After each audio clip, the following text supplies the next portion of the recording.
লোকসভা নির্বাচনের শেষ দফায় উত্তর কলকাতায় জোরদার প্রচারে নামলেন সব দলের প্রার্থীরাই। ভোটদাতাদের কাছে সমর্থনের আবেদন নিয়ে কেউ বাড়ি বাড়ি ঘুরছেন, কেউ বা জনসভা করছেন, কারো আবার হাতিয়ার পদযাত্রা।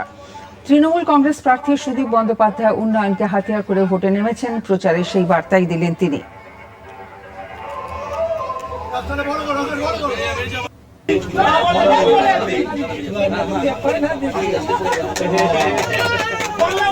दीदी जब तक है ना गरीबों की दुख उन्होंने समझते हैं। দুর্নীতির বিরুদ্ধে লড়াই ও দাবি পূরণের প্রতিশ্রুতি দিচ্ছেন বিজেপি প্রার্থী তাপস রায়।